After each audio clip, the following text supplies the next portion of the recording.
on est arrivé au stade de devoir poser une prothèse pénienne, un implant pénien, parce qu'aucun médicament pour les troubles de l'érection ne fonctionnait.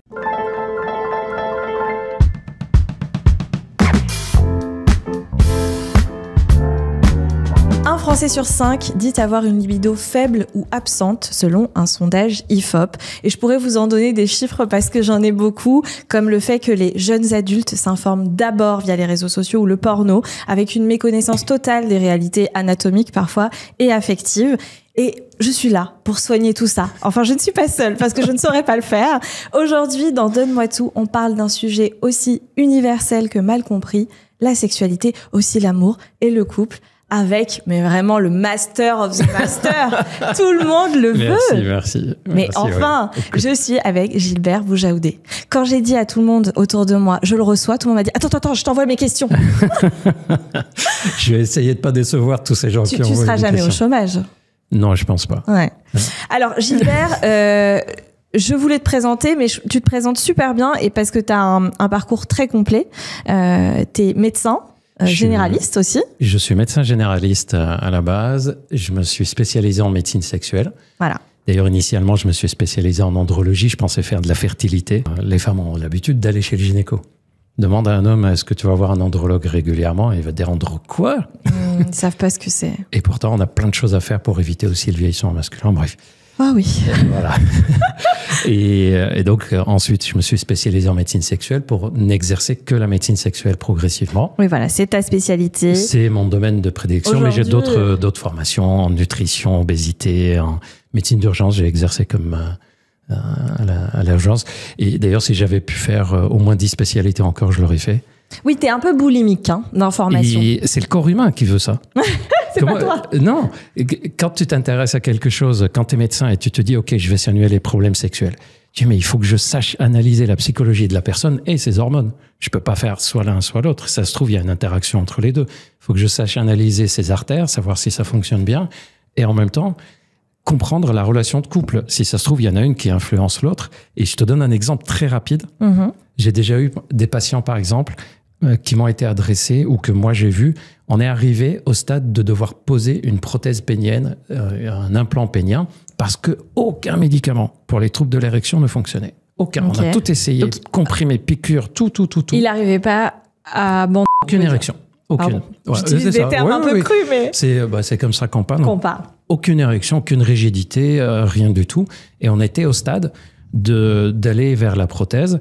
Et puis, la prothèse, finalement, ne se fait pas pour une raison ou une autre. C'est comment une prothèse ? En fait, c'est un traitement qui était très courant avant, qui a diminué parce qu'on a des nouveaux traitements qui marchent quand même beaucoup mieux que dans le passé, mais qui revient un peu parce qu'il y a des situations, par exemple, un patient diabétique qui a beaucoup d'artères abîmées.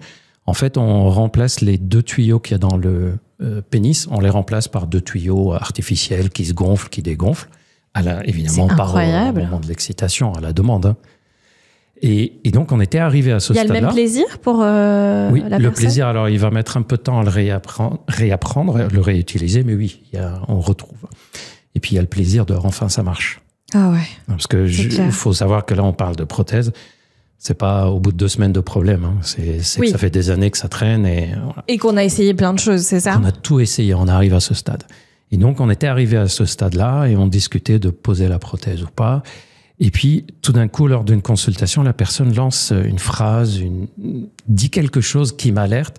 Puis je me dis, tiens, on va creuser un peu. Puis en creusant, on se rend compte qu'il y a un énorme truc psychologique qui n'était pas vu. On l'améliore. Et comme par hasard, de nouveau, les médicaments fonctionnent et on évite la prothèse. C'est génial. Et donc, je me dis, dans mon domaine, je ne peux pas ne pas être boulimique de tout savoir, de savoir parler de tous ces sujets avec les patients. Évidemment, je ne pourrai jamais tout savoir. Et le maximum serait utile. Mais c'est ça que je trouve passionnant chez toi, c'est que c'est 360 et tu décorrèles pas le corps de l'esprit. Au contraire, tu le corrèles tout le temps. Ah oui. Tu fais en sorte que d'abord d'analyser ton patient. Donc, tu es aussi thérapeute et thérapeute de couple. Et ça c'est vraiment passionnant. J'ai fait beaucoup de thérapie de couple. Je ne pensais pas en faire. C'est-à-dire, c'était pas quelque chose auquel j'étais prédestiné. Et je me suis retrouvé à en faire de façon parfaitement naturelle. Quand dans un couple, un des deux consulte pour un problème sexuel. Tu parlais de baisse de libido juste avant. Il y en a un des deux qui a un manque de libido. et que tu te rends compte que finalement, la libido, elle n'est pas si mauvaise que ça et que c'est plutôt l'organisation du couple qui, elle, se voit par un manque de libido. Ah, c'est-à-dire que eux vont te dire, enfin, une des deux personnes parfois, c'est ça hein, Voilà, il y en a une des deux. On va prendre l'exemple typique. Un couple, la femme dit, on a de plus en plus d'hommes qui consolent pour manque de libido. Okay. C'est même en train d'exploser pour une raison révoltante. Moi, elle me révolte cette raison. Tout ce qui est alimentation industrielle et toxiques environnementaux. On a beaucoup plus d'hommes. Les perturbateurs endocriniens, etc. Ouais. On a beaucoup plus d'hommes aujourd'hui qui ont des troubles de libido qu'il y a 30 ans. Donc c'est vraiment troubles de libido, c'est pas qu'ils arrivent pas d'intérêt. C'est qu'ils n'ont pas d'élan sexuel. C'est ça. Et ils en souffrent, ils aimeraient avoir un élan. Et d'ailleurs, on a sur les dernières enquêtes, en France, en Angleterre, en Allemagne et aux États-Unis, donc c'est assez concordant, les jeunes de moins de 30 ans aujourd'hui font moins souvent l'amour que les jeunes de moins de 30 ans il y a 30 ans. Oui, ben j'ai vu, effectivement, les chiffres sont hyper alarmants. On fait moins souvent l'amour. Ouais. Alors, évidemment, on se dit, c'est bizarre, on a plus de liberté sexuelle. En fait, les jeunes ont plus de comportements sexuels, c'est-à-dire pendant les rapports sexuels, font plus de choses que quand on était jeune il y a 30-40 ans. Donc, il y a 30-40 ans, ils étaient très missionnaires. Oui, c'était assez classique. Là, il y a plus de comportements sexuels, mais ils font moins souvent l'amour. D'accord. Et il y a des explications, il y a au moins 5-6 explications à ça. Là, tu me parlais des couples qui ne font plus l'amour, qui est un vrai sujet, hein, qui est une des questions qu'on m'a le plus posées, parce que j'ai des questions pour toi sur les réseaux sociaux. Donc, celle-là, on va y aller tout de suite. Hein. Comment on se sort de cette situation ? Une des situations les plus classiques, c'est un des deux n'a plus de libido. Et la première chose à faire quand c'est comme ça, c'est pas commencer à changer des trucs. C'est de comprendre pourquoi. Et tu vas voir que selon le pourquoi, l'action va être totalement différente. Et pour faire très simple, sans rentrer dans des trucs psychanalytiques, complexes, etc., moi, je conseille aux personnes, là, s'il y a des gens qui nous regardent, qui nous écoutent, qui disent, c'est vrai que moi, je n'ai plus de libido. Alors, je mets de côté les gens qui disent, je n'ai plus de libido parce que j'ai envie de quitter la personne, je ne sais pas comment lui dire. Ça, ils n'ont pas besoin de nous. Ils savent pourquoi il n'y a pas de libido. Et qu'ils sont plus amoureux ou plus attirés. Quand c'est clair comme ça, voilà. Mais les personnes qui disent... Attends, question dans la question, excuse-moi. Est-ce qu'on peut être encore amoureux, ne plus avoir de libido et vouloir rester quand même avec la personne ? Je vais mettre une nuance. On peut aimer la personne, vouloir rester avec et ne plus avoir de libido. Si tu as fait attention, j'ai changé le mot amoureux. Oui, c'est vrai. Ok, intéressant. Pour moi, il y a une petite nuance que je pourrais préciser. Voilà. Et donc, justement, on parle de ces situations et on va chercher le pourquoi. Pour faire simple, et tu vas voir, ça va ouvrir les yeux au fait qu'il n'y a pas besoin de faire de longues réflexions ou quoi, des choses très simplistes. Très simples, jamais simplistes. De se poser 4-5 questions. Première question, est-ce que le sexe ne m'intéresse plus du tout ? Je n'y pense plus jamais. Quand j'entends parler de sexe, je vois des trucs d'ordre sexuel, c'est comme si tu me parlais d'une pomme ou d'un chien, ça me fait le même effet, rien du tout. Dans ce cas, effectivement, il y a un endormissement total de la sexualité. Ça vaut le coup de vérifier, par exemple, est-ce que c'est pas un problème de thyroïde, de prolactine qui a augmenté ? Souvent, une dépression masquée. Il faut savoir qu'il y a des dépressions qui se révèlent uniquement par soit problème de sommeil, soit problème de libido. Okay. Pourquoi ? Parce qu'avec le reste, on peut tricher. Je peux être face à toi, je peux être déprimé et sourire et te dire tout va bien. Et intérieurement me dire vivement ce soir que je rentre chez moi, je suis pas bien. Je peux être avec donc des copains. Plus on est heureux, plus on fait l'amour. Ça va avec ? Souvent, ça aide. Ça aide beaucoup. Il y a des personnes, leur libido augmente quand ils sont malheureux. Ah oui aussi, j'ai vu ça. Pour compenser, comme un traitement de la déprime. En tout cas, on cherche ce genre de choses quand la libido est totalement absente. Si la personne dit, deuxième question, non, en fait, j'ai des envies, mais ça vient rarement, ça vient par moment, etc. C'est hyper important de savoir à quel moment ça vient. Si c'est le jour où j'avais fini tout ce que j'avais à faire à la maison, j'avais un peu de temps, je me suis allongé, je me suis reposé, j'ai fait un peu de sport, ou j'ai été rendre visite à quelqu'un que j'aime bien, je suis revenu, et puis dans la soirée, j'avais envie de faire l'amour, ça veut dire que j'ai pas de problème de libido, j'ai juste un problème de temps. Ouais, ok. Et que j'ai plus le temps d'avoir envie, en fait. Et dès que j'ai un peu de temps, l'envie est là. Et c'est là où on parle d'organisation de la vie de tous les jours, de la charge mentale. Donc on s'organise des moments sexe avec son conjoint ou sa conjointe ? Où on prend acte que, vu l'organisation de ma vie, mais en fait, il n'y a pas de place pour le sexe. Ouais. Pour avoir envie de faire l'amour. Oui, ça peut juste être un fait, quoi. Et oui. Par exemple, si tu travailles toute la journée, à fond, tu rentres, tu prépares à manger. Oui. Quand tu as fini de préparer à manger, tu as un œil qui commence à s'endormir comme ça, tu es fatigué, mais il faut finir de ranger la lessive que tu avais mise juste avant de manger. Et qu'en allant te coucher, tu dis « Putain, faut pas oublier, demain, il y a une facture importante, il faut pas que j'oublie, t'en parles à ton conjoint ou ta conjointe, etc. » Bah, je peux te dire, avoir envie de faire l'amour une minute après, c'est pas donné. Hein. Oui, parce qu'il y a des gens... Moi, je suis ce genre de personne, j'ai besoin d'un contexte. Oui. Pour moi, ça ne peut pas sortir de nulle part. Normal. Ah ouais, parce que moi, j'ai l'impression que certains hommes, il n'y a pas de contexte. Parce que moi, je te parle parce que je suis hétérosexuelle, mais... Ils ont le contexte, mais sans s'en rendre compte. Okay. Par exemple, il y a des hommes qui disent... on va en parler tout de suite, l'histoire de la vue. Les hommes disent, moi je la vois en train de se déshabiller ou toute nue, ça me suffit, ça me donne envie. Ouais. Et on a longtemps cru que chez la femme, la vue n'était pas une stimulation qui provoque le désir. Ah d'accord. En se disant, non, la femme a besoin de romantisme, d'émotionnel. Et pourtant, on a une étude passionnante, je peux la dire l'étude là-dessus. Avec plaisir. On a demandé à des femmes de se mettre dans un appareil IRM fonctionnel, c'est-à-dire on regarde les zones du cerveau qui s'allument, qui s'éteignent, qui s'activent, etc. On a mis un appareil de réalité virtuelle devant les yeux et on passait des images. Il y avait des rues, des monuments, des églises, ce que tu veux. De temps en temps, une image érotique, de temps en temps, une image sexuelle. Après, on mettait l'image d'un rat mort, et puis après, voilà. Et on regardait ce qui se passait en voyant ces images. Et dans la première étude, on s'est rendu compte que les images visuelles ne déclenchaient pas tant que ça chez les femmes les zones d'excitation. Mm-hmm. Et les chercheurs ont dit, tiens, on va la refaire, cette étude. Mais cette fois-ci, on va préciser aux femmes que personne ne sait ce qu'elles regardent. Intéressant. On ne sait pas si elles voient une image érotique ou pas, c'est aléatoire. Et là, comme par hasard, on a vu des zones d'excitation s'allumer. Donc on contrôle notre excitation. Ça veut dire que les femmes sont socialement un peu conditionnées que non, une femme bien ne doit pas s'exciter en regardant le cul d'un mec. Alors qu'un mec qui dit « ça m'excite de regarder le cul d'une femme », ça passe, quoi. Socialement, ça passe. Ça veut dire qu'il y a quand même des choses de ce type-là. En fait, dans mon expérience, et à force de lire toutes ces études, je me rends compte que chez la femme, la stimulation visuelle est nécessaire, mais insuffisante. Il faut aussi le contexte. Ça ne veut pas dire qu'elle ne dépend que du contexte. Ouais. Chez l'homme, ça peut jouer autrement. Mais je pense que les hommes ont le contexte, ils ne s'en rendent pas compte. Et je vais donner la preuve. Même dans les couples où une femme dit « moi, j'ai rarement envie », lui, il a tout le temps envie. On va prendre ces couples-là. Ou l'inverse, femme ou homme. Prends un moment où le mec est contrarié par un truc, vraiment contrarié, fatigué. T'as dit un truc qui l'a gêné, il n'a pas aimé. Mm-hmm. Tu combines les trois et tu vas le voir et tu le stimules sexuellement. On va voir si vraiment il va être disponible sexuellement. Je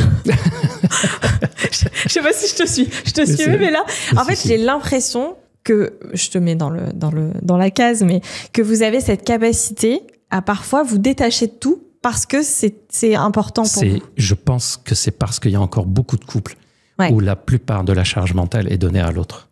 À la femme. Oui.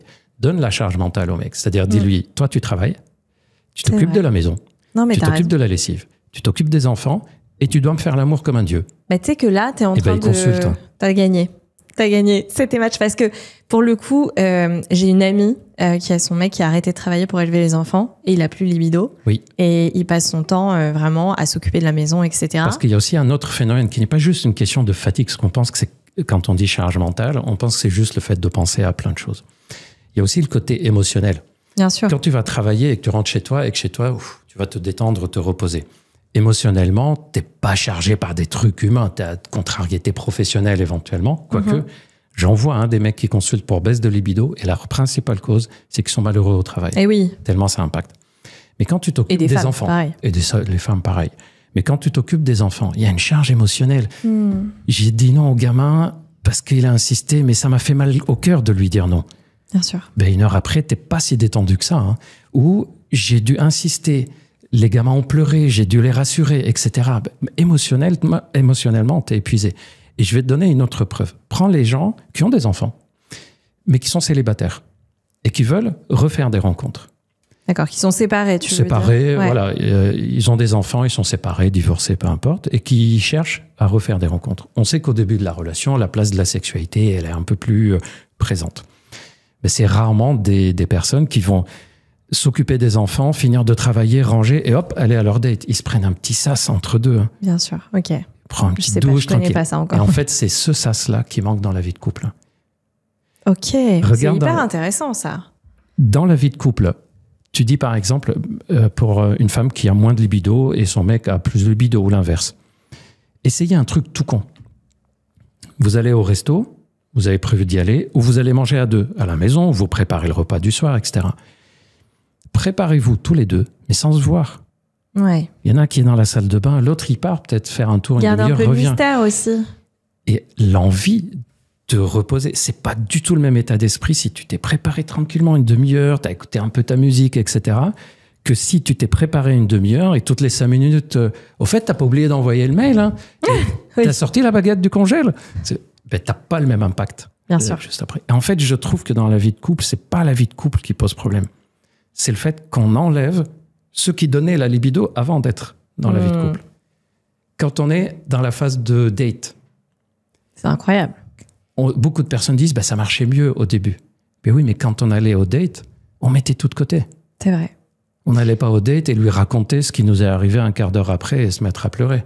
On dit, tiens, on va lui éviter ça, par exemple. Oui, bien sûr. Je dis pas qu'il faut pas le faire. Je dis, mais on sait inconsciemment. Dans un date, on sait qu'il va falloir jouer à la séduction. Oui. On dit Donc toujours, se reséduire, donc c'est important de se séduire. C'est pas se reséduire, c'est continuer à se séduire. Continuer, voilà.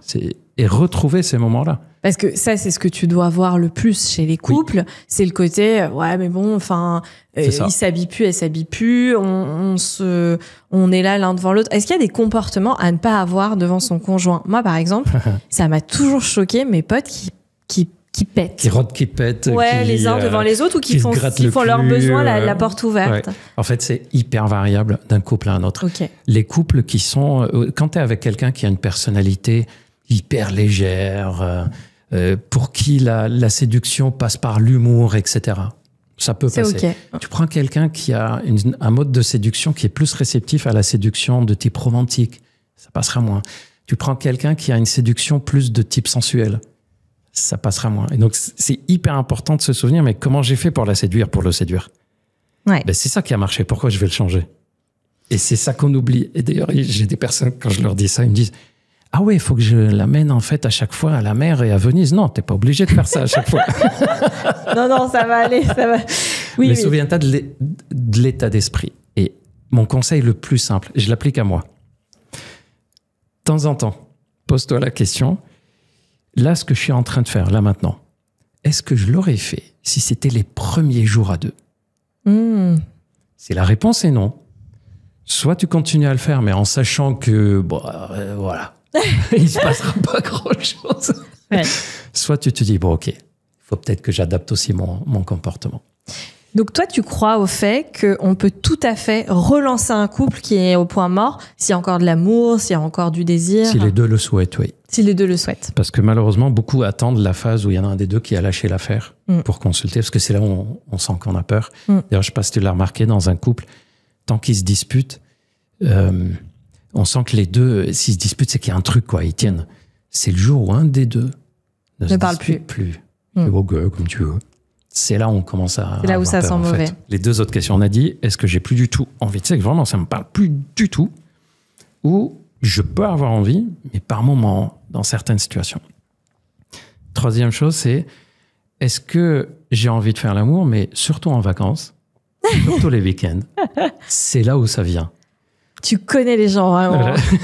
J'ai l'impression que c'est dans les discussions avec mes copines, là. C'est les plus fréquents. Ou après une soirée, ou une sortie, etc. Et là, les gens vont dire, ah oui, donc en fait, il ne fonctionne que dans un certain cas. Il y a 2 cas de figure pour comprendre ça. Soit le rythme de vie quotidien est tellement épuisant mentalement, il n'y a pas de place, qu'il n'y a que dans ces moments-là où on a le temps de se laisser aller. Soit on a soi-même un fonctionnement où le sens du devoir est tellement élevé qu'il n'y a que quand on est en vacances, en dehors de chez soi, en soirée, qu'on se donne l'autorisation de se dire, là, je ne pense pas à mes obligations, à mes devoirs. Waouh, ouais. Et ça existe.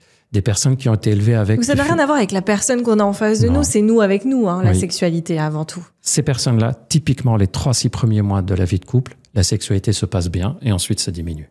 Ok. Pourquoi? Parce qu'il y a le sens du devoir. Et il est 20h, on est en train de penser à ce qu'on va faire demain. J'organise, je fais ce qu'il faut. Je ne suis pas chez moi. D'ailleurs, c'est des personnes, faites le test. Prenez 3 jours de vacances chez vous et 3 jours de vacances où vous partez de chez vous. Et vous allez voir que vous ferez plus facilement l'amour en partant de chez vous. Bah ouais, ça sort du quotidien aussi. Et aussi parce que dans la tête, on se dit, bon, de toute façon, je peux pas faire ce que je dois faire, donc autant que je prenne du temps pour moi. Et le tout, c'est de pouvoir se dire, allez, pendant 1 heure, je fais comme si j'étais pas chez moi, en fait, comme si j'étais à l'hôtel. Et pendant 1 heure ou 2, c'est pour moi. Ce qui nécessite un équilibre entre le côté sens du devoir et le côté un peu plus impulsion, spontanéité, instinctivité. Il y a beaucoup de personnes, et ça c'est plus féminin que masculin, qui ont été éduquées avec tu t'occupes d'abord de ce que tu dois faire, tu t'occupes de ta maison, tu t'occupes de ton travail. Ensuite, si tu as un peu de temps, tu te détends, tu t'amuses. Oui. Or, la sexualité arrive là-dedans. Mais bien sûr. Et puis la sexualité, si on était hyper détendu, elle arriverait beaucoup plus à des moments où on s'attend pas. C'est ça un peu. Elle arriverait plus facilement. Plus facilement. Et c'est pour ça que tu as beaucoup d'hommes, par exemple. On a tellement dit que c'est féminin qu'il y a beaucoup d'hommes sur la plateforme, par exemple, Charles.co, la plateforme de téléconsultation. Bah ça y est, place-le, parce que là, je voulais qu'on en parle. C'est un vrai endroit. J'y suis allée. Je suis une femme, c'est plutôt vers les hommes. C'est dédié pour les sexualités masculines. Voilà. Oui. Et ben, ça m'a passionnée. Écoute, on apprend beaucoup de choses à comprendre le fonctionnement de l'autre. Et sur cette plateforme, une des choses on savait que c'était tellement difficile de consulter pour des troubles sexuels, encore plus pour des hommes, parce qu'à la rigueur, les femmes se disent j'en parlerai à mon gynéco, etc. Mais bon, c'est toujours difficile, homme ou femme, peu importe, oui, quelle que soit l'identité, le genre. Pas grand-chose, honnêtement. Non, ils ne sont pas formés. 5% seulement s'intéressent à la médecine sexuelle. C'est dommage. Ce qui est problématique, quand même. Voilà. Et donc, en fait, on a été surpris de voir qu'il y a beaucoup plus d'hommes qui consultent pour baisse de libido que ce qu'on imaginait. Sauf qu'ils n'osaient pas. Pourquoi ? Parce que, justement, il y a cette idée que tu as dit tout à l'heure. Bah, normalement, un mec, ça doit aller, quoi. Et donc, comme ça ne marche pas, ils se disent, bah, je dois avoir vraiment un problème. Et des fois, il n'y a aucun problème. C'est juste des hommes qui ont besoin non seulement de l'attirance physique, mais ils ont besoin de l'aspect complicité émotionnelle. Il y a des mecs qui me disent, mais moi, elle a beau être la plus canon du monde, s'il n'y a pas cette complicité, si je sens pas un truc entre nous deux, j'ai pas envie. L'alchimie, quoi. Oui. Qu'elle soit juste sexuelle et amoureuse. Sentir cette connexion autre que physique.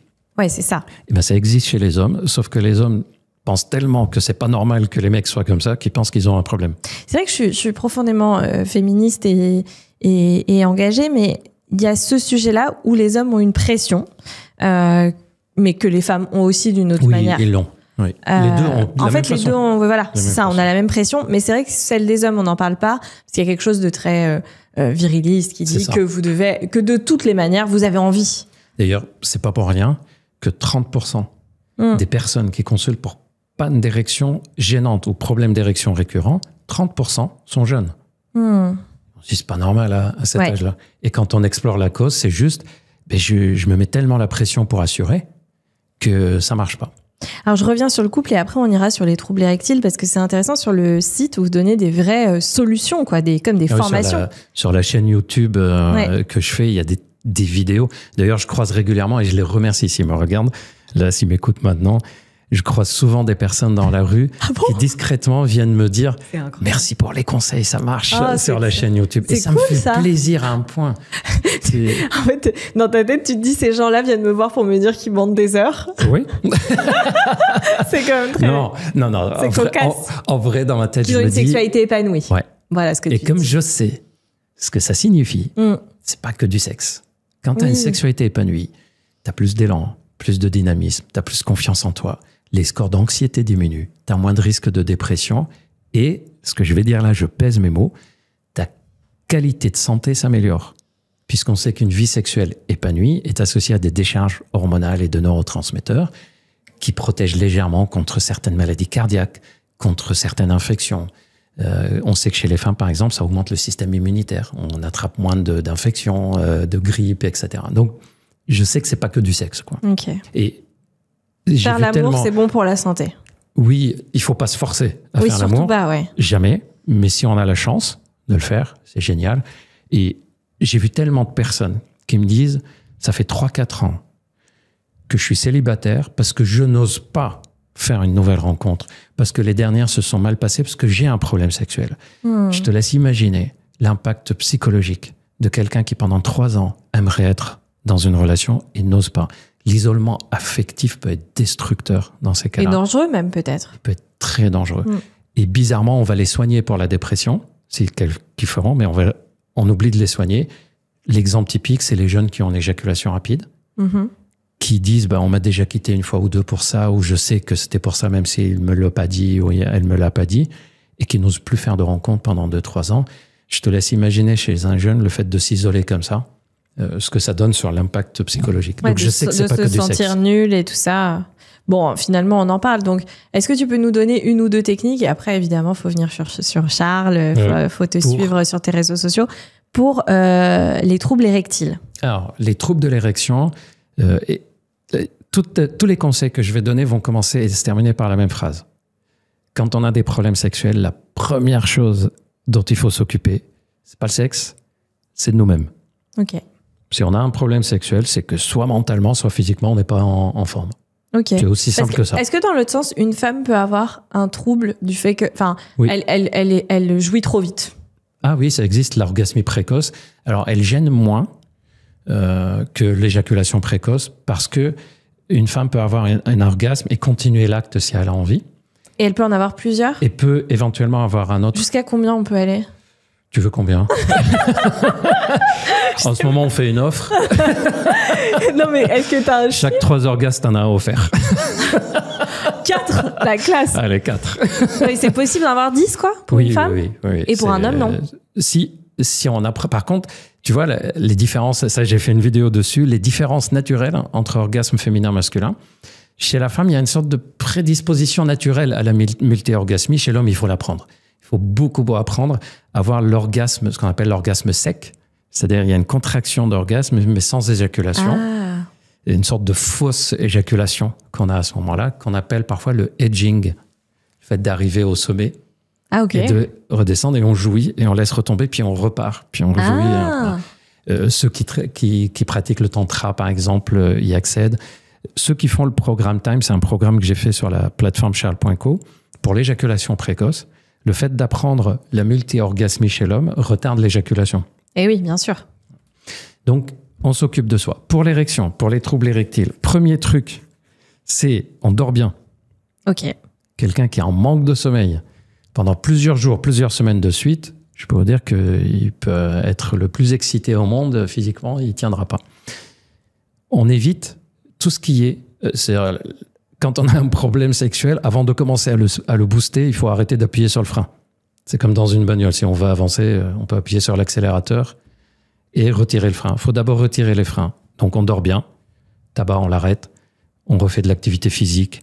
On reprend du temps pour soi. Et quand je dis du temps pour soi, c'est pas juste du repos. Et ça, c'est un truc qui est peut-être un peu différent du discours classique psychologique. Quand je dis à des patients, prenez du temps pour vous. Reposez-vous. Je dis quel type de repos il faut. Par exemple, tu as des personnes chez qui le repos passif est une catastrophe. Ils sont incapables. Il faut un repos actif. Oui. Ils ont besoin. Il y a des personnes, ils rangent des trucs, ça les détend. Ah bah qui passe chez moi. Voilà. Qui passe chez moi. J'arrive. Et il y a des personnes, par exemple, chez qui la détente va être juste lire. Pour d'autres, ça va être... En fait, je vais aller marcher tout seul dans le bois. Il n'y a pas une seule méthode. Oui, la nature, c'est bon. Ça nous fait du bien. Et chacun a sa méthode. D'accord. Le plus important, c'est pas de se détendre ou de se reposer. C'est de passer du temps où on prend du plaisir. Si j'aime bien aller au resto, ça sera resto. Si j'aime bien papoter avec des copines, ça sera papoter avec des copines. Si c'est jouer à un jeu vidéo, ça me procure du plaisir, ben, tant pis, je joue aux vidéos, etc. Pourquoi? Parce qu'il y a une différence entre se reposer, se ressourcer, se détendre, et entre avoir du plaisir, ce qui nous rebooste en dopamine, en fait. Okay. Ce qui va rebooster l'excitation, en fait, et le désir sexuel. Le général, quoi. Autre conseil, c'est de travailler le périnée. Là, ça, les femmes connaissent par cœur, les mecs non. Comme on est assis là maintenant, il peut travailler avec nous derrière la caméra. Ouais, voilà. Bart, il va bosser. Bosse ton périnée. Voilà. Bart, qui est l'assistant de l'émission.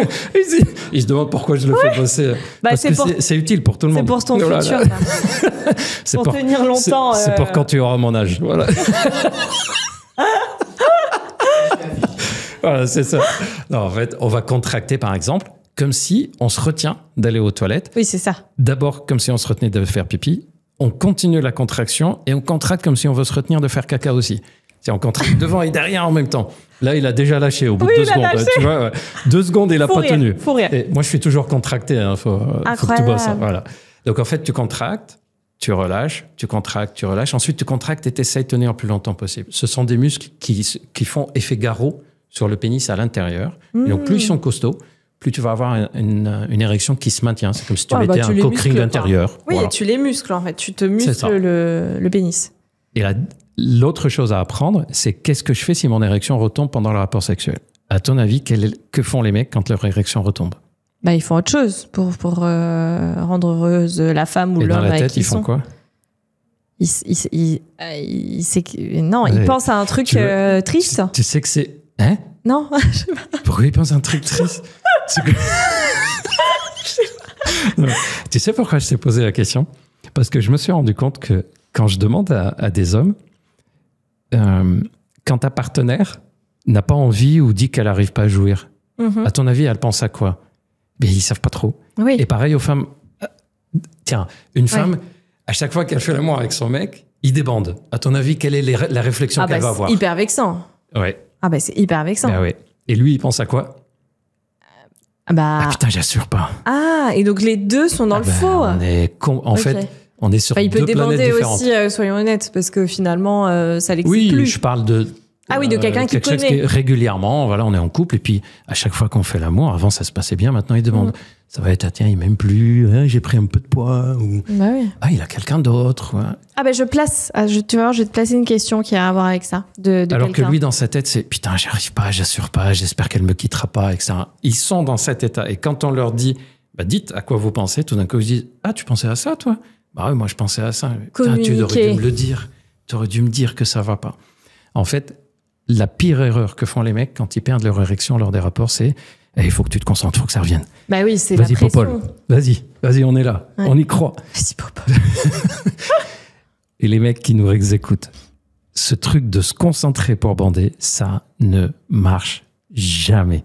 Personne ne peut être excité par la bonne volonté. Par la pression, quoi. Personne. Okay. La preuve, tiens, on va demander à Bart, il faut que tu bandes dans 30 secondes, on va voir s'il y arrive. Il rigole. C'est impossible. Ouais. Personne ne peut. Qu'est-ce qui donne l'érection? C'est le fait d'être excité. De se laisser aller.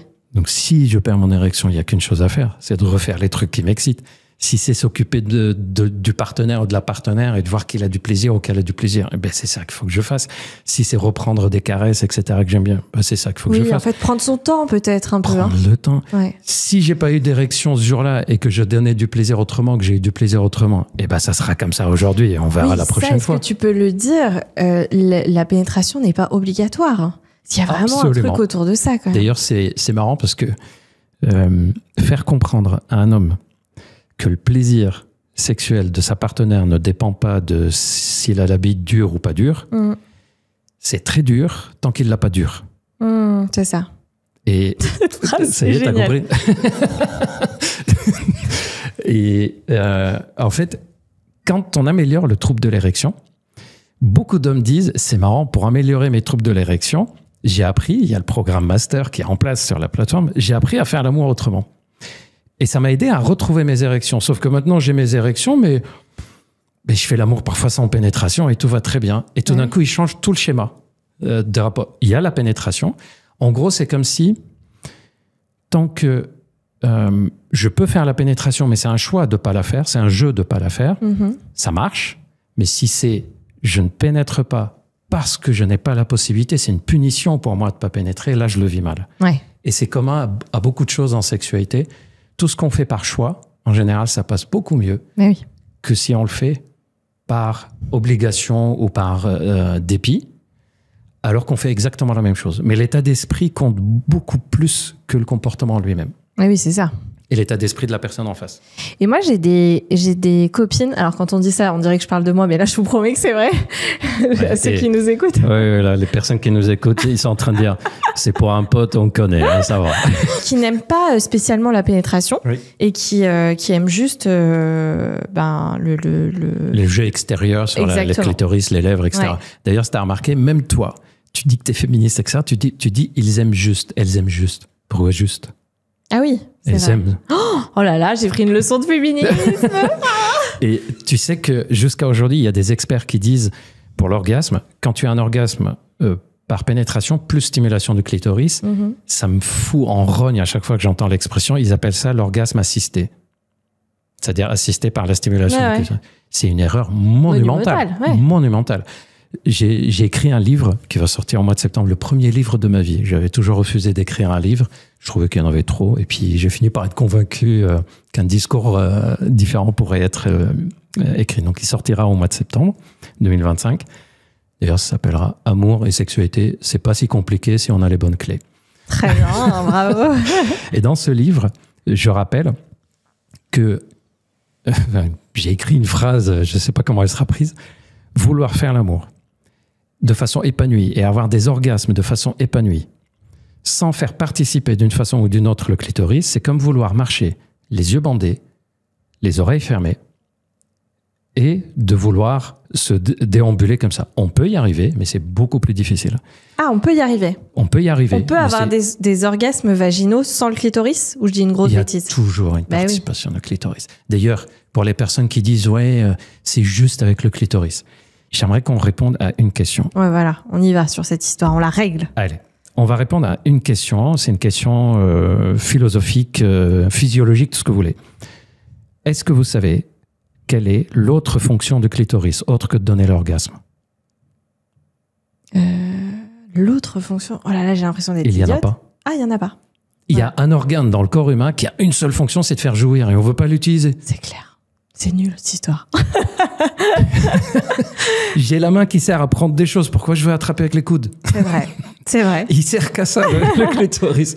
Il est là. Soit il y a une erreur, il faut le retirer. Soit il n'y a pas d'erreur et il faut l'utiliser. Par contre, il y a plusieurs façons de l'utiliser. Ça, on est d'accord. Mais vouloir en faire quelque chose de... non, c'est pas... D'ailleurs, tu sais d'où ça vient, cette histoire que le clitoris, c'est une sorte de truc secondaire et que c'est la pénétration?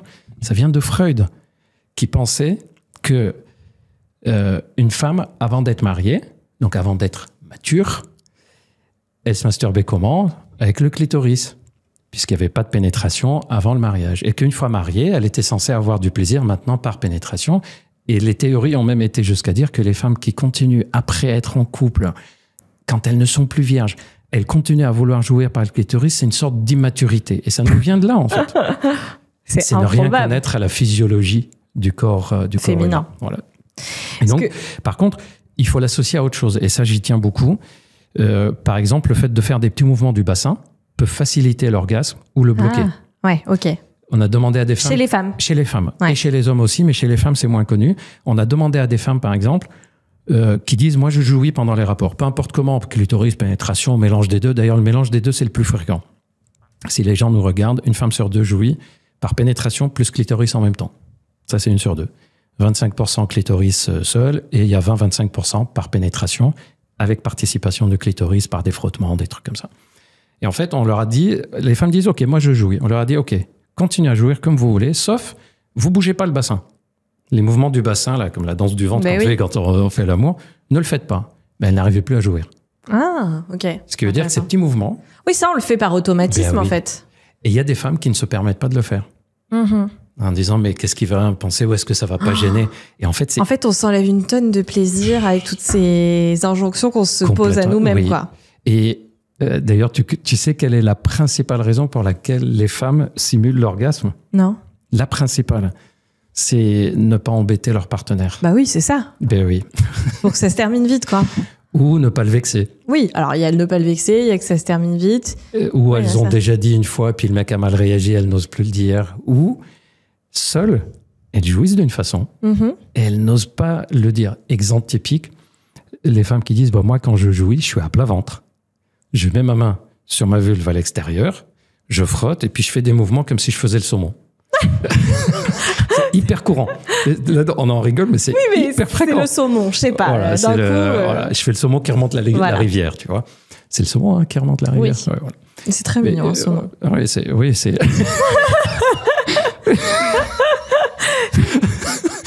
Et donc, imagine une femme qui dit, moi, toute seule, je jouis facilement comme ça. Mais je n'ose pas dire que j'aimerais bien le faire pendant le rapport sexuel. Juste pour pas que le mec il pense que lui il ne sait pas me faire jouir. Ou les femmes qui disent mais moi en fait j'aime bien jouir, mais surtout quand je suis moi assise sur lui et que je bouge d'avant en arrière. Ouais. Sauf que lui il me demande de bouger de bas en haut comme ça, de faire des mouvements d'aller-retour sur le pénis. Il faut trouver le juste milieu. Voilà. Il y a des femmes qui disent... La bonne danse. C'est une danse. Ouais, c'est une danse. Il y a des femmes qui disent... Tout ça, c'est ce que j'entends en consultation. Hein. Il y a des femmes qui disent, mais moi, je jouis que si je touche mon clitoris moi-même, en même temps que la pénétration. Quand c'est lui ou elle qui me touche le clitoris, j'y arrive pas. Probablement parce que sa zone gâchette qui déclenche le clitoris est hyper précise, à un endroit hyper précis. Parce que tout le clitoris ne déclenche pas l'orgasme, en fait. C'est juste une petite zone. Ok, pas de problème. Vous pouvez toucher vous-même. Oui, mais je suis mal à l'aise de le faire face à mon partenaire parce que je ne sais pas comment il le prendrait. Puis moi, je me sens mal à l'aise. Et finalement, elles ne jouissent que dans des positions où elles peuvent se toucher sans qu'ils la voient. Ah oui, donc ça crée une frustration. On a pu... Enfin, ça peut oblige créer on se prive, en fait. Donc il faut se parler. Toi, t'es pour ça. Oui, moi, oui. Ouais. On dit les choses simplement. Au fait, toi, t'aimes. Mais moi, j'aime bien le côté mystère. Moi, je vois le côté, il faut tous dire et tout ça. Mais je sais pas si je suis fan. Ouais. Pas tous dire. Je suis pas pour tous dire. Par contre, je suis pour dire quand ça va pas. Ah oui, c'est important. Surtout en sexe, je vous conseille de dire quand ça va pas rapidement. T'imagines si au bout de 3-4 ans, il y en a un des deux qui dit, au fait, je sais pas comment te le dire, ça fait longtemps, mais en fait, je jouis pas quand on fait l'amour. Et l'autre, tu vas dire, mais ça fait 4 ans. Ouais. Pourquoi tu me l'as pas dit avant? Un peu humiliant, ouais. Et surtout, ça reflète un manque de confiance. Entre les deux, ouais. Donc quand ça va pas, je suis pour le dire. Pas forcément tout se raconter. Moi, j'ai des patients qui me disent, est-ce que je dois dire à ma partenaire que je prends le traitement? Attendez, on va en parler. Pourquoi? Oui, non. Ouais, ça peut... Si votre femme va chez le gynéco et qu'il lui presserait un truc, elle vous le dit pas, est-ce que vous êtes vexé? Non. Si vous prenez un traitement transitoire et que tout va bien dans le couple, ça va. Oui, tant que ça peut pas faire de mal ou atteindre l'autre. C'est pas le fait de dire ou de pas dire, c'est la raison pour laquelle on le fait. Moi, il y a un truc intéressant alors, pour le coup, je me sens un peu unique parce que quand j'en ai parlé... Mais tu es unique. Oui, je sais pas de quoi tu parles, mais tu es unique. Non, quand j'en parle avec des amis hommes ou femmes, parce que je trouve que les hommes parlent de plus en plus de sexualité. Mais je trouve que les femmes parlent beaucoup plus clairement de sexe. Je te dis, nous les mecs, entre nous, on mitonne pas mal entre nous. Hein. Ouais, c'est ça. J'ai tenu toute la nuit et tout. Voilà. Mais surtout qu'on ne veut pas. On ne veut pas. Je trouve que les femmes, vous êtes beaucoup plus... comment dire ça? On est honnête. Sincère dans le truc. Nous, c'est l'honnêteté. Ouais. Et d'ailleurs, moi, quand j'ai pu avoir des copains qui écoutaient nos discussions entre filles et qui étaient choqués. Je le dis à mes patients, ils me disent, mais ma copine, elle est tout le temps avec ses copines, elle parle de sexe, j'aimerais bien écouter. Je lui dis, surtout pas. Tu veux rester clair dans ta tête? Surtout n'écoute pas ce qu'elle raconte. Et du coup, j'ai ce truc j'ai toujours été très honnête, c'est-à-dire quand je m'ennuie, par exemple, ou que je trouve pas ça bien, je peux dire, ça m'est déjà arrivé, pas méchamment, mais dire, là, je préfère qu'on arrête, vraiment, ça ne me convient pas et tout ça. Après, j'ai pas toujours la solution derrière, donc j'ai juste envie d'arrêter. C'est ça. Ça peut être blessant. Oui, en fait, il y a aucun problème à le faire, sous quelques conditions, je trouve. Premièrement, que ça soit léger. Oui, il y a une différence entre dire, tu me saoules, arrête. C'est catastrophique, tu dis merde, mais non, jamais, bien sûr que non. Par contre, ça arrive à n'importe qui de se dire, je le sens pas. Ouais. D'ailleurs, quelquefois, c'est parce qu'on a bu un peu trop d'alcool. Je sais pas si vous le savez, l'alcool empêche l'orgasme. Ah. D'ailleurs, beaucoup de mecs qui ont une éjaculation précoce prennent de l'alcool pour retarder l'éjaculation. Il y a des femmes, une petite dose d'alcool, ça désinhibe, on a l'impression qu'on va profiter mieux de la soirée, etc., ou de la journée. Ça, je suis d'accord. Par contre, quand on augmente la quantité d'alcool... évidemment. Exact. Et d'ailleurs, dès qu'on augmente, atteindre l'orgasme devient très difficile parce qu'on a en fait une désensibilisation neurologique. Eh ben oui. C'est pour ça que quand on est bourré, qu'on se casse la gueule, on sent pas la douleur, par exemple. Donc, c'est intéressant. Ça peut être ça. Ça peut être un cachet contre la douleur. On avait mal à la tête dans l'après-midi, on a pris un dafalgan codéiné, par exemple. La codéine peut bloquer l'orgasme pendant une douzaine d'heures. Il y a des détails dont on n'a pas conscience. Ça peut être en fonction du cycle. Mhm. Il y a des femmes qui, selon leur cycle, ont plus de facilité ou pas à atteindre l'orgasme. Ça peut être la contrariété, la fatigue. Oui, 1000 raisons. On avait envie, et mais puis une ces fois qu'on a raisons-là, commencé, on les connaissait fatigué. pas. La codéine, l'alcool, je ne savais On pas. ne sait mais pas en fait, trop pourquoi, en fait. ça paraît hyper logique, Mais oui. l'alcool. Mais T'as oui. raison. Et puis et cannabis, c'est pareil. Une légère dose, je ne devrais pas le dire en tant que médecin, je vais me faire taper dessus, mais une légère dose, c'est Oui, vrai mais que tu es ça honnête. désinhibe. Quand tu augmentes la dose, en fait, tu rentres dans la phase plutôt négative. Et donc, j'ai dit, premièrement, la façon de le dire. Mhm.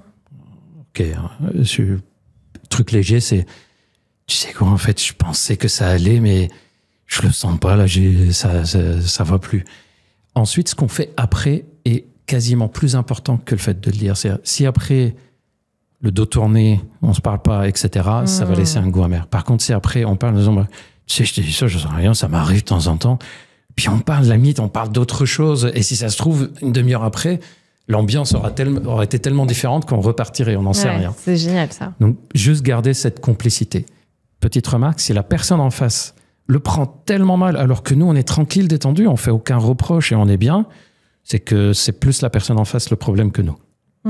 Ok. Si je dis à quelqu'un, écoute, non, je le sens pas, ça va pas, autant qu'on arrête, viens, petit câlin, non, tout va bien, je sais pas, ça m'arrive de temps en temps, ou je sais pas, je vais peut-être crever ou quoi.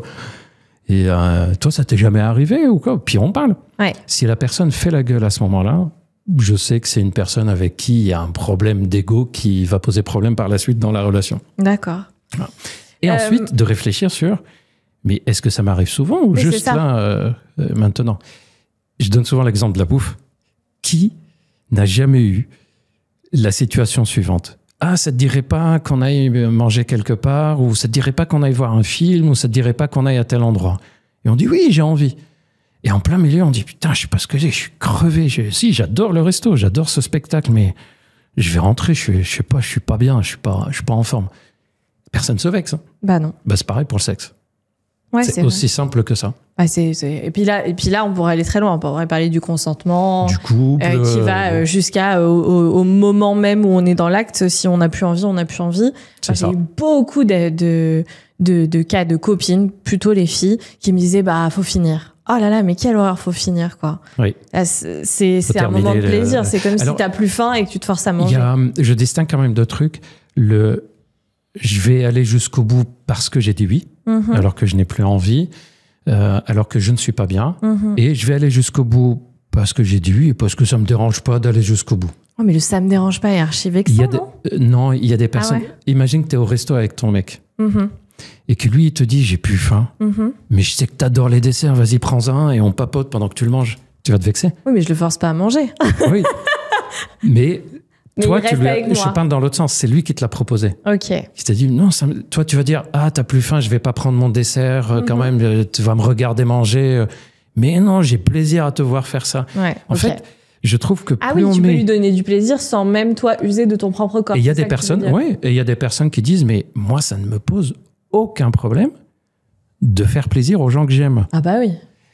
Je fais le distinguo sur le consentement entre je n'ai pas envie de donner du plaisir et je me sens obligé de le faire. Ça, c'est néfaste. Ah oui, c'est complètement différent, je suis d'accord. C'est pour ça que je distingue les deux situations entre...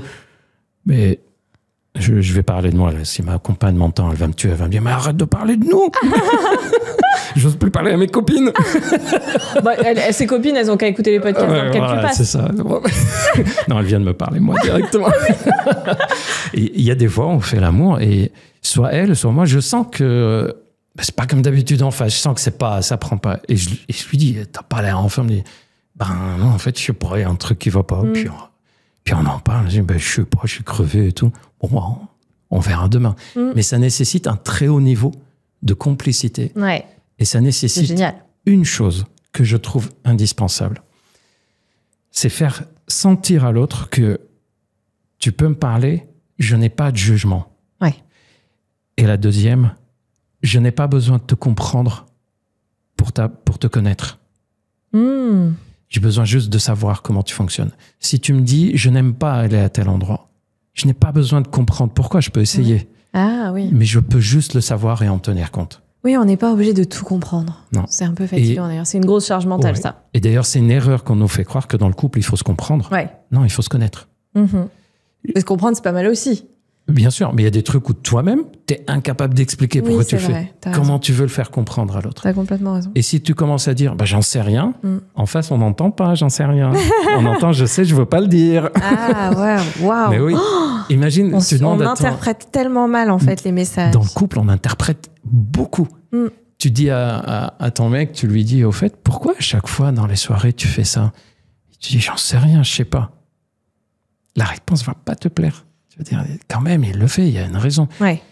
Ça peut être réellement, il ne sait pas, parce que lui-même, il n'est pas conscient de ces mécanismes psychologiques. Donc, quand c'est un truc très gênant, oui, on va demander de changer. Et c'est pour ça que je fais la différence entre comprendre et connaître. Je connais ma compagne, elle me connaît, elle me dit, t'es chiant, mais je t'aime. Voilà. J'aimerais qu'on parle d'un autre sujet. Je trouve que j'ai moins entendu, et je pense que tu le maîtrises, c'est le vaginisme. Ah oui, le fait de ne pas pouvoir rentrer dans la personne. Le vaginisme, la définition exacte, c'est une contraction involontaire et inconsciente des muscles qui entourent le vagin. Ça rend la pénétration soit impossible, parce que c'est serré, soit hyper douloureuse si on force. Ça, c'est la définition du vaginisme. Et donc, il ne faut pas forcer. Jamais. Je vais même aller plus loin. Ce n'est pas normal d'avoir mal. Beaucoup de filles entre elles disent, oui, moi aussi, des fois, je fais l'amour et ça me fait un peu mal. Non, c'est pas normal d'avoir des douleurs. Ok. Si on a des douleurs, c'est soit il y a un manque de lubrification, soit il y a une inflammation, soit il y a un vaginisme, soit il y a une vestibulodynie, il y a un truc. Et ça peut soit être mental, ponctuel. C'est ça. Comment ? Ça peut être mental, le vaginisme. Le vaginisme a 2 composantes, physique et mentale. Okay. La composante mentale, c'est comme une phobie, en fait. Les femmes qui ont un vaginisme, quand la pénétration s'approche, quand le moment de la pénétration arrive, elles sont dans un état de panique qu'elles ne s'expliquent pas. Exactement comme quelqu'un qui a la peur du vide, tu l'approches d'une fenêtre fermée et il est en panique. Ah, moi, j'ai le vaginisme du vide, moi. Voilà. Moi, j'ai très peur du vide et je contrôle pas ça. Et je me mets par terre. Voilà. Et bien, si on te dit à ce moment-là, mais non, t'inquiète, la fenêtre est fermée, on te tient, etc. Dans la définition de la panique, de la phobie, c'est une peur non raisonnée. Ouais. Et pour la pénétration, le vaginisme, il y a ça, il y a une peur, un peu angoisse. Je ne sais pas trop ce qui va se passer et on n'explique pas pourquoi on a peur. Okay. Et donc, c'est pour ça qu'on travaille toujours les deux. Le côté physique, pour apprendre aux muscles à se relâcher. Et d'ailleurs, les femmes qui ont un vaginisme, on leur apprend exactement l'inverse de l'exercice que j'ai donné tout à l'heure. Ah. Tout à l'heure, j'ai dit l'exercice de serrer fort, fort, fort, fort, fort, comme si on doit se retenir d'aller aux toilettes. Pour ouvrir le canal du vagin, il faut pousser. Quand on fait une pression de haut en bas, c'est-à-dire de l'intérieur vers l'extérieur, comme si le plus simple, c'est de tousser. D'accord. Ça fait une pression. D'ailleurs, c'est pour ça qu'on peut perdre une goutte d'urine parfois quand on tousse ou quand on rit. Je vois pas de quoi tu parles. J'ai eu un enfant. Je vois pas de quoi tu parles. Voilà, pareil pendant la grossesse. C'est parce que quand on fait une pression vers le bas, ça ouvre tous les canaux de la zone génitale, vagin, canal urinaire, rectal. Heureusement, les urines et le rectum sont, en dehors de certaines situations, sont maîtrisés. Et donc, une des astuces qu'on apprend, c'est lors de la pénétration, par exemple, de pousser vers l'extérieur ceux qui ouvrent, de tousser lors du début de la pénétration ou de rire. Mais bon, ça passe moins de rire. La scène est géniale, c'est-à-dire que si la personne, l'homme ou la femme n'est pas au courant, la personne se met à rire et à tousser, c'est le docteur. Ça marche, mais en général, on leur apprend de le faire seul, de modifier le réflexe toute seule, en introduisant un doigt ou des appareils qui sont spécifiques. Il y a des appareils vendus spécifiquement. On tousse, on contracte. Et ensuite, ça devient plus une habitude lors des rapports, en fait. Et il peut y avoir, ça peut venir de trauma aussi. Et donc là, c'est plus profond. Oui. Et les causes les plus fréquentes, c'est le trauma. C'est pas la plus fréquente, contrairement à ce qu'on imagine. La plus fréquente, c'est plutôt soit un manque de connaissances. Par exemple, les femmes qui ont un vaginisme, tu leur demandes, est-ce que tu sais au fond du vagin ce qu'il y a ? La plupart disent non. J'ai même des patientes qui pensaient que le vagin communiquait avec les intestins. Et donc, cette peur de ne pas savoir, mais ça va aller où ce pénis ? Ça peut provoquer une panique. Il y a des femmes qui, par manque de connaissance de leur corps, si tu leur dis masser juste l'orifice du vagin, ce qui peut paraître banal et anodin, elles mettent du temps à le trouver. C'est-à-dire, c'est comme si... il faut se connaître. Quoi. Oui. C'est comme si leur cerveau ne savait pas où était le vagin, en fait. D'accord. Et donc, c'est difficile d'utiliser quelque chose qu'on ne s'approprie pas. Je donne l'exemple souvent. Imagine qu'on te met le bras dans un sac noir pendant 2 ans. Juste 2 ans. Puis un jour, on t'enlève le sac. Et pendant 2 ans, tu n'as pas eu le droit ni de le voir, ni de l'utiliser. tu vas pas l'utiliser du jour au lendemain. Bah non. Tu vas mettre des mois à se le réapproprier. Et c'est exactement la même chose pour le vaginisme. Il faut apprendre à utiliser le vagin pour se l'approprier. On le voit avec des enfants, par exemple, qui sont nés avec un membre en moins pour malformation. Ah, j'ai eu peur. Grandissent. Alors, tu vas voir le lien après. Oui. Ils grandissent et à l'âge adolescent ou adulte, on leur propose une prothèse en disant, bon, il te manque un bras, on va te mettre une prothèse. Et ils dépriment parce qu'ils se sont tellement habitués à leur corps initial qu'ils mettent du temps et ils doivent être hyper accompagnés sur le plan psychologique. S'approprier notre corps est hyper important. Or, cette zone-là... Et on n'est pas formé à ça, hein, Gilbert. Encore moins chez les femmes, parce que le sexe ne se voit pas autant que chez l'homme. Oui, c'est vrai. Donc l'homme, il se l'approprie, il va le toucher, faire joujou avec, faire droite-gauche. Quand il va uriner, il va le tenir. Oh, il gonfle. Dans les sous-vêtements, on va le mettre à droite, à gauche. Voilà. Et le sexe féminin, si on ne va pas regarder volontairement, ben oui, on peut ne pas savoir. Est-ce qu'il faudrait qu'on regarde d'ailleurs ? Est-ce qu'il faudrait qu'on mette une petite miroir ? Mais c'est quelque chose d'intéressant. Ouais, il y a des femmes qui, quand elles regardent, elles disent « Oh, c'est quoi cette bête ?» Ben oui, mais c'est dingue. Alors que vous le voyez tellement, vous le connaissez tellement bien. Mais oui, tout est à l'extérieur, nous. Est-ce qu'il y a un nombre de rapports qu'il faudrait avoir ? C'est quoi un couple qui tient bien ? Un nombre de rapports qu'il faudrait avoir... Dans un couple. Oui, ça me fait penser à... Je ne sais pas si c'est approprié, la blague de Coluche. Tu sais que tu as la bonne taille quand tes pieds touchent par terre. Tu sais que tu as les bons nombres de rapports sexuels quand tu es satisfait. Ouais, juste ça en fait. Et ce serait hallucinant même de donner un chiffre parce que les gens, ça leur mettrait une pression incroyable. Et même, ça serait totalement erroné. Ça serait ne rien connaître à la sexologie, de donner un chiffre. Par exemple, quand tu vois les statistiques, c'est 2,3 rapports sexuels par semaine, les couples stables hétérosexuels de plus de 6 mois. C'est les stats qu'on a. Ça veut dire quoi, 2,3 rapports sexuels ? C'est quoi les 0,3 ? Bart, c'est quoi 0,3 rapports ? On fait beaucoup intervenir Bart dans ce podcast et j'adore. Ça va devenir un gimmick. Bart, 0,3 rapports, c'est on se fait des léchouilles et on arrête, quoi. Alors, c'est pas Bart qui l'a dit. C'est pas toi qui as dit ça ? Non, c'est moi, en fait. Est-ce que la tromperie, ça peut relancer un couple ? Ou au contraire, c'est que c'est fini ? Ça dépend. Ça arrive. J'ai déjà eu des couples où la tromperie a relancé profondément le couple, mais il faut des vrais critères en place. Premièrement, les raisons de la tromperie étaient différentes que les raisons classiques du genre. Par exemple, quelqu'un qui dit pourquoi tu te trompes ? Je sais pas, moi c'est comme ça pour moi. La fidélité, je m'assois dessus. C'est pas pareil que quelqu'un qui dit j'ai trompé dans une période où il y avait un truc qui allait pas. Moi-même, je suis parti en vrille, etc. J'ai retravaillé sur moi, j'ai reséduit mon partenaire. Une des choses qui est sûre qu'après une tromperie, on ne peut pas reconstruire, c'est le fait de ne pas en parler. Ok. Faire comme si la personne dit c'est bon, on n'en parle plus. Eh oui. C'est impossible de reconstruire. Mais par contre, c'est possible de bien vivre si on a trompé son partenaire ou sa partenaire sans lui dire et il ne le sait jamais ? Oui, il y a des personnes, ça va faire flipper ce que je vais dire là. Je ne sais plus qui a dit ça, je me demande si c'est pas... C'est une vieille phrase française. Le couple est une institution tellement lourde qu'il faut être 3, parfois 4 pour le supporter. Wow. Je ne sais plus qui a dit ça. Si vous avez la référence, vous me la notez. Je ne sais plus si c'est Molière, enfin, je me trompe, quelqu'un comme ça.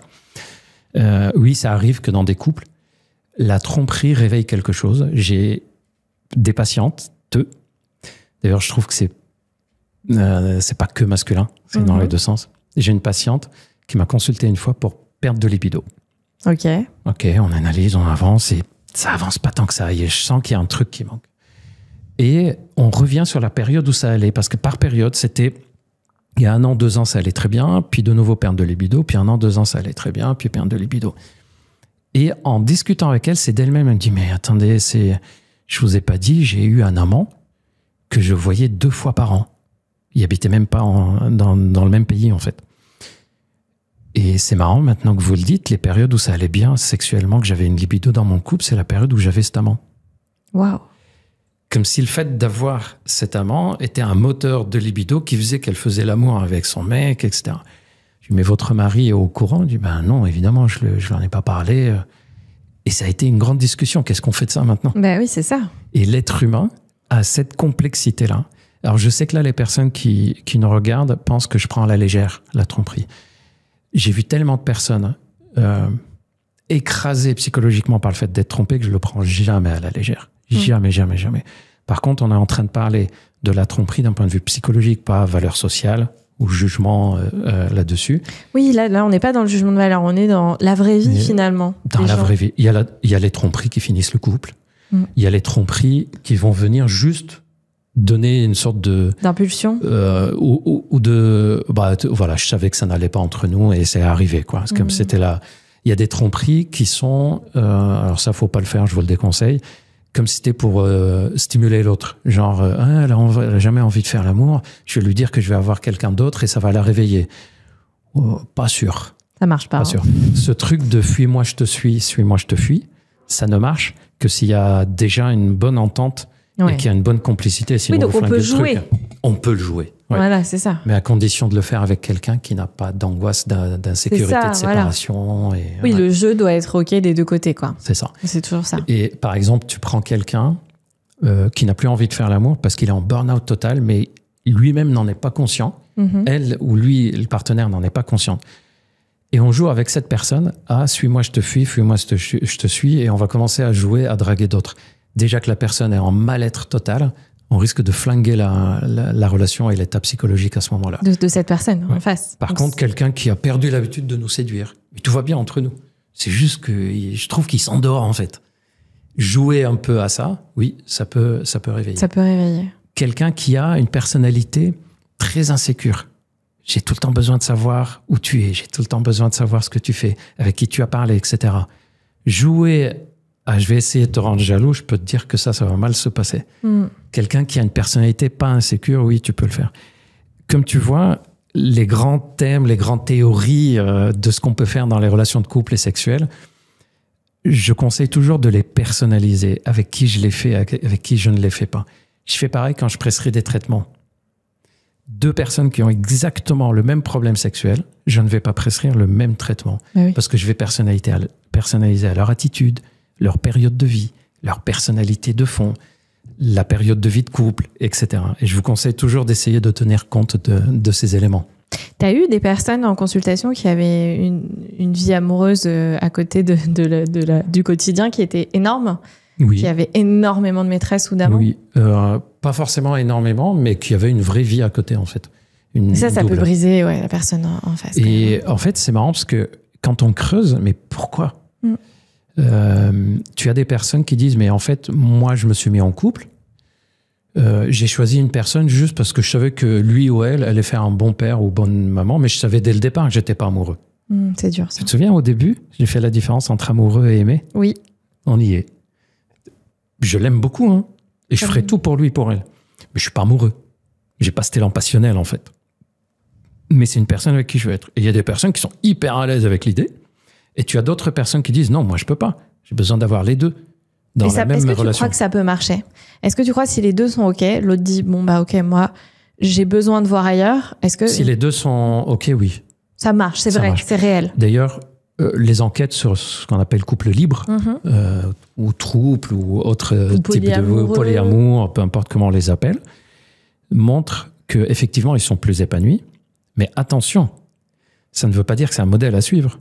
Oui. Ils sont plus épanouis pour moi, pas parce qu'ils sont en couple libre. D'ailleurs, ça, c'est un truc sur lequel, à chaque fois, je rappelle, vous lisez les enquêtes sur les couples libres polyamour, vous avez toujours l'impression qu'ils sont les plus heureux du monde. Ce qui est vrai. Mais la raison pour laquelle ils sont heureux, c'est pas le fait d'être en polyamour. C'est que pour être en polyamour, il a fallu quoi? Discuter. Savoir ce que tu veux pas, se mettre d'accord, se comprendre, c'est leur choix profond, c'est leur être profond qui est comme ça. C'est qu'en fait, ils ont tellement dans le non-jugement, tellement discuté, tellement évalué des choses que finalement, ils sont épanouis, ils sont heureux et qu'ils se disent facilement les choses. Il y a des règles préétablies. Voilà les limites, voilà les pas limites, etc. Surtout qu'il y a plein de gens qui ne pourraient jamais être polyamoureux, qui ne seraient jamais heureux. Non, je pense que si on mettait tout le monde au polyamour, on verrait beaucoup de déprimes. Bah oui, bien sûr. Et si on mettait tout le monde au couple fixe sans polyamour, on verrait des déprimes. On m'a posé une fois la question, est-ce que de nos jours, c'est la fin du couple classique? Que ce n'est plus le modèle à suivre. Ma réponse est claire là-dessus. Ce n'est pas la fin du couple classique. Par contre, c'est la fin que ce couple classique soit le modèle unique. Oui, c'est ça. Voilà. Et qu'on a plein d'autres modèles. En fait, ça a toujours existé, le polyamour, ça a toujours existé, l'homosexualité, enfin bon, toutes ces... Voilà. C'est juste que c'était considéré comme, d'ailleurs, déviant. Ouais. Et même, il faut balayer devant notre porte. En médecine sexuelle, il n'y a pas si longtemps que ça, qu'on a arrêté de classer la masturbation et l'homosexualité dans la déviance. Donc, tu vois, c'est flippant de se dire, c'est pas si vieux que ça, toutes ces choses-là. C'est quoi les demandes les plus bizarres que tu as reçues de la part de patients ou de patientes? Alors, il y en a un. Je sais que tu en as des tonnes. Oui, d'ailleurs, dans le livre qui sort, il y a plein d'anecdotes comme ça que je raconte. Parmi les demandes un peu étranges, c'est quand des mamans amènent leur fils en consultation. Alors là, les personnes qui nous écoutent sont en train de se dire... Ah oui, ok, je vois le truc, le gamin qui a 18 ans et sa maman l'amène. Je parle de maman de 75 ans qui amène son fils de 55 ans. Hein. Mais non. Pour me dire, il a été opéré du cancer de la prostate, le pauvre, il n'arrive plus à faire l'amour avec sa femme. Mais pourquoi c'est la mère qui l'amène? Eh ben, c'est la bonne question. Je te jure que quand ça arrive comme ça, pour moi, je suis pas concentré sur la prostate ni l'érection. Je suis en train de dire, mais pourquoi c'est elle qui... Attends, qu'est-ce qui se passe? Puis dans ma tête, c'est... Et sa femme, elle en pense quoi? De savoir que c'est sa belle-mère qui amène le... Elle est au courant, madame? Ben non, on lui a pas dit quand même. Oh là là. Donc voilà. Et... Chaque journée, quand même, est rythmée par beaucoup de surprises. Oui, et c'est passionnant. Ben oui, c'est passionnant. Tu vois le cas que je viens de donner? Moi, quand je l'ai, je ne pense pas à « Oh là là, c'est bizarre, c'est quoi ce truc? Faut que je le poste. » D'ailleurs, je poste jamais tout ça. Dans ma tête, c'est... Oh, c'est génial, je vais apprendre encore plus sur l'humain. Ouais, c'est ça. Vas-y, explore, pose des questions. Ce sujet, il est infini. Là, c'est pour ça, j'ai envie de faire 4 heures de discussion avec toi. J'ai encore une tonne de questions, mais on arrive à la fin de cet épisode. Mais je vais te réinviter. Écoute, on peut faire... Je parle beaucoup. C'est pour ça que... Tu expliques et tu fais des métaphores, et ça, j'adore, parce que ça nous remet dans une réalité qui est celle des gens. Si ça te plaît, tant mieux. Beaucoup de personnes me disent, mais Gilbert, tu as fait des années d'études. J'ai été président de la Société francophone de médecine sexuelle. J'ai fait des recherches, des études. Ils me disent, mais qu'est-ce que tu fous sur YouTube? Le décalage pour mes collègues était énorme. T'éclaires le monde, voilà. En fait, j'ai compris que c'est là où les jeunes vont chercher. Et je me suis dit, il n'est pas question que je passe le reste de ma vie à dire aux jeunes, arrêtez de regarder les réseaux. Je me suis dit, non, je vais inonder les réseaux d'informations bonnes, parce que arrêtez de regarder les réseaux, c'est pas pour demain. Hein. Oui, il y a plein de fake news sur ces sujets-là. Il y a plus de fake que de vrais, d'ailleurs. Et qui peuvent mettre en danger. Et ça, c'est un sujet que tu traites énormément, parce que, en fait, t'as vraiment tous les côtés. T'es très marrant. Tu trouves? Ouais. Moi, je vais dire à ma femme. Hein. Non, mais Adeline, écoute, elle a dit que j'étais très marrant. Mais ça veut pas dire que je te drague. Non, c'est vrai, elle me le dit aussi. Mais justement, tu te fais draguer par des patientes? Non. Et par des patients non plus? C'est déjà arrivé par des patients, jamais par des patientes, mais ça reste hyper correct. Ouais. En fait, ce dont on ne se rend pas compte, c'est que quand on est en consultation de sexologie, j'aimerais bien un jour, je ne sais pas si j'aurai l'autorisation, pouvoir permettre à un grand nombre d'assister à des consultations de sexologie, sauf qu'il y a le secret médical qui est là, etc. Donc, je ne sais pas comment avec voilà, je suis en train de réfléchir. D'ailleurs, vous me dites dans les commentaires si vous trouvez que ça vous intéresserait. Oh là là. Parce qu'en fait... Le youtubeur. Non, mais vraiment, je me dis, est-ce que ça va intéresser? Mais tu vois bien l'engouement. Tu vois bien l'engouement. Ouais, et en fait, ce que j'aimerais, c'est surtout qu'ils voient comment ça se passe. Pour plus avoir peur de venir, c'est ça? Et ne pas fantasmer ce truc. Et de voir que quand on commence à parler de notre propre intimité, avec légèreté, sans se prendre la tête, mais avec sérieux, on n'est pas en état ni de draguer, ni de penser à quoi que ce soit. Moi, t'as jamais été attiré par quelqu'un, par une patiente ou un patient? Non, il m'arrive de trouver la personne beau ou belle, etc. Mais tu gardes une distance. Mais c'est comme si on m'a présenté un tableau et je trouve, c'est un beau tableau. Ok. Comme je te dis, pour comprendre quelqu'un et l'aider, on a besoin d'être attentif aux moindres détails, à la moindre parole. Oui, toi, t'es au travail, en fait. Et t'es sérieux. Voilà. Et j'ai moi-même tellement besoin d'aller le plus loin possible avec les personnes qu'il n'y a pas de place pour ça. Et moi, un des trucs qui me fait le plus plaisir, c'est certaines personnes qui sont venues voir en consultation, qui m'ont dit, alors je vais dire le dernier parce que c'était rigolo, j'avais vu sa femme pour problème de libido et on s'est rendu compte que le problème venait du comportement du mec. Ah. Comme, accroche-toi, comme 50% des cas. Et j'ai dit ça une fois dans une réunion où il n'y avait que des mecs. Ils se disent, ouais. Bref. Et le mec, il vient voir. Et à la fin de la consulte, il me dit, il faut que je vous dise un truc quand même, docteur. Avant de venir, j'ai regardé qui vous étiez et ma femme m'a dit que vous étiez beau, etc. Bon, moi, je me trouve pas beau, mais voilà. Et il me dit, il faut que je vous dise, quand je suis rentré, j'étais en état de guerre avec vous. En me disant, c'est quoi ce mec qui dit à ma femme que le problème vient de moi? Oh, waouh. Ah, ouais. Et là, quand on a fini la consultation, j'ai qu'une envie, c'est qu'on se revoie. J'ai oublié que vous étiez beau. Et c'est le meilleur compliment qu'on peut me faire. Ça veut dire que j'ai réussi à l'embarquer dans le discours. Et c'est ce que je te dis, c'est cette histoire de se draguer en consultation. C'est pour ça que j'aimerais pouvoir ouvrir mes consultations, que les gens puissent regarder comment ça se passe. Dire que comment justement, on pleure, tout va bien, on rit, cool on parle de choses hallucinantes en toute légèreté. Et voilà. Alors, est-ce que le porno augmente l'angoisse de performance? Carrément oui. Si on en regarde trop. Pour les femmes et pour les hommes. On oublie, les femmes ont beaucoup de pannes sexuelles à cause du porno. Est-ce qu'on peut trop se masturber? Oui. Et le trop, c'est pas en nombre, c'est pas en fréquence. Le trop, il est sur 3 critères. Si ça devient un besoin, pas une envie. Ah, waouh. Si le jour où j'arrête, je ne suis pas bien, comme un manque. Et si j'ai l'impression que ça commence à prendre trop de place dans ma tête, limite, je n'arrive plus à me concentrer sur le film ou à mon travail, je dois aller me masturber. Ok. Si on passe dans ces 3 critères, c'est que c'est trop, peu importe la fréquence. Et si on se fait mal, surtout, si on va trop fort, quoi. Ça, c'est pas un critère de trop. Ah oui. C'est un critère de mauvaise masturbation. Est-ce qu'on peut devenir accro au womanizer et au sextoy, surtout pour les femmes? Excellente C'est une question de femmes. Et donc, ne plus aimer les rapports. Alors, derrière, dans la majorité des cas, quand les femmes disent « je ne jouis que avec cet appareil », en général, on dit « ah oui, tu es devenu addict à l'appareil ». Non. Ça voudrait dire qu'elle avait un fonctionnement génital, peut-être sur le plan neurologique, un manque de sensibilité, une formation du clitoris qui était un peu cachée par le capuchon, par exemple. Une astuce que je vous donne, si vous voulez stimuler le clitoris, que ce soit seul ou à deux, mettez la main sur ce qu'on appelle le mont de Vénus, ce qui est juste au-dessus, tirez légèrement vers le haut et en fait, ça décapuche le clitoris. Et ça permet d'avoir une zone qui le stimule, qui est beaucoup plus large. C'est trop beau, et facilite l'orgasme. Vraiment une montagne. Oui, et tout d'un coup, le clitoris sort majestueusement. Tel le soleil qui se lève. Libéré, délivré. Mais il y a des femmes qui ne jouissent qu'avec les sextoys parce qu'ils vibrent tellement que même si la capuche est sur le clitoris, elle dépasse. Donc voilà, c'est pour ça que je donne cet exemple. Comme un homme, il faut d'une certaine manière décaloter. Oui. Quoi. Et si vous avez des douleurs sur le clitoris, c'est pas normal. Ça veut dire qu'il y a un phimosis, comme chez l'homme. Ok, 2 minutes. Et si on a l'impression qu'on ne jouit plus qu'avec le womanizer, c'est pas un problème, on continue à l'utiliser pendant les rapports sexuels.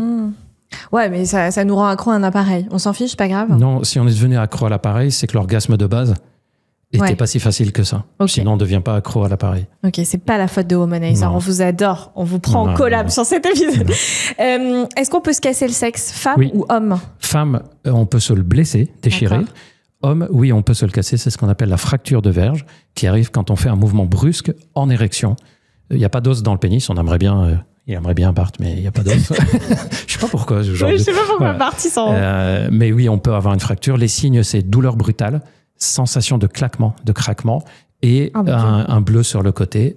Et ça se soigne, on consulte, il ne faut pas hésiter à consulter. Oui, c'est pas terminé, quoi. Bon, on met un plâtre, il ne faut pas marcher dessus. Non, je rigole. J'ai une odeur de poisson. Alors, c'est pas moi. Dans le vagin. Une auditrice qui dit ça. Ouais, j'ai une odeur de poisson entre les jambes. C'est quoi, docteur? C'est soit un signe de vaginite chronique, de mycose chronique. Et dans ces cas-là, il faut un traitement plus prolongé que d'habitude pour la mycose. Il y a aussi l'utilisation des probiotiques qu'on peut mettre dans le vagin. Il y a beaucoup de gels à base d'acide hyaluronique probiotiques. Et ça marche bien. Et ça rééquilibre la flore intestinale parce que l'odeur, en fait, la mauvaise odeur vient de la flore microbienne. Et vous pouvez changer aussi un tout petit peu votre alimentation en mangeant des fruits sucrés acidulés, genre kiwi, fruits rouges, etc. Ça modifie aussi le goût et l'odeur des sécrétions génitales, femmes et hommes. Ah waouh, incroyable. Et alors ça c'est trop drôle, je te l'ai dit en début d'épisode, les gens croyaient qu'ils m'envoyaient des messages anonymes sur Instagram. Moi je ne dirais pas qui vous êtes, mais je vois qui vous êtes. Moi j'ai pas vu. Non mais moi je suis une tombe, je dirais pas, mais là c'est un ami à moi, il a pas vu qu'il me l'envoyait à moi. Il me dit, mon rapport avec ma copine dure trop longtemps pour elle et pour moi, je n'éjacule pas et elle le vit très mal parce qu'elle pense que je n'ai pas de désir pour elle. 10% des hommes ont ce qu'on appelle une anéjaculation coïtale, c'est-à-dire qu'ils ont des difficultés ou impossibilité à éjaculer pendant la pénétration. 10%. C'est vraiment pas si rare que ça. Et le problème peut venir soit d'un manque de sensibilité au niveau du clitoris, soit d'un excès de contrôle. On cogite trop, on n'arrive pas à lâcher complètement l'idée de la spontanéité. Je pense à lui, ça a du sens. C'est souvent des personnes qui ont un côté assez cérébral, qui organisent, qui prévoient, qui anticipent, etc. et qui ont rarement la capacité à dire bon, je fais comme ça vient et on verra bien, quoi. Et souvent, il faut travailler cet aspect. Du coup, ça vient pas. Ben oui. Et voilà. Parce que personne ne peut jouir par volonté. Gilbert, j'aurais encore 1 million de questions, donc c'est sûr, je vais te réinviter. Mais en plus, c'est passionnant, vraiment, je te remercie. Écoute, j'espère que je n'ai pas trop ennuyé les... non, mais tu as réussi à être plus féministe que moi, ça m'énerve. ça m'énerve. Il y avait encore 10 000 questions. Et pourtant, je pense pas être féministe, moi, à la base, je suis juste... comprendre l'humain, en fait, si tu veux. Non, mais parce que tu vois, je voulais venir te chercher peut-être sur le fait que tu aies fait un site dédié aux hommes, alors que les femmes sont vraiment... Mais c'est une façon de rendre service aux femmes. Hein. Voilà. Non, mais je me disais, les femmes sont quand même sur la sexualité, on a beaucoup souffert, nous, on a beaucoup dû se forcer, on a beaucoup... Voilà. Donc, merci pour ce que tu fais, parce que je comprends encore mieux en t'ayant invité. Et j'ai envie de refaire un épisode avec toi, parce qu'il y a plein de choses qu'on n'a pas, de sujets qu'on n'a pas explorés. Si les gens qui nous écoutent veulent un deuxième épisode, ça sera avec grand plaisir. Voilà. Mais il faut bien le demander. Hein. Merci beaucoup, Gilbert. À bientôt. Merci à toi. Merci, Bart. Bart, c'était le cobaye de la... Merci 1000 fois à vous, chers auditeurs, d'être toujours aussi présents et beaucoup plus présents, parce que les chiffres le montrent. Là, par exemple, la semaine dernière, on était 2 millions à regarder les réels sur Instagram. Donc après, il faut faire la démarche d'aller écouter, vous le faites beaucoup. Faites aussi la démarche d'aller sur YouTube. Je vous attends aussi sur YouTube, parce que sur YouTube, il y a l'image. L'image, c'est sympa. Vous n'êtes pas obligé de regarder tout le temps, mais parfois, vous voyez des rigolades, des moments émouvants aussi avec mes invités. N'hésitez pas à commenter. J'adore vos commentaires, j'adore vos questions. J'essaye de tout poser à mes invités, mais parfois c'est compliqué, ou parfois je me dis bon bah. Quand les invités parlent beaucoup, tu peux pas. quand les invités parlent beaucoup, je peux pas. Voilà, c'est ça le problème avec Gilbert. J'ai pas dit Gilbert, j'ai dit Gilbert. Merci à tous, à très bientôt pour un nouvel épisode. Et c'est sûr, je fais un deuxième épisode avec Gilbert. À bientôt. Salut Gilbert. À bientôt. Merci beaucoup pour l'invitation. À très vite. Si cet épisode de Donne-moi tout vous a plu, laissez un pouce bleu, abonnez-vous et partagez. J'en ai vraiment besoin pour continuer à créer du contenu pour vous.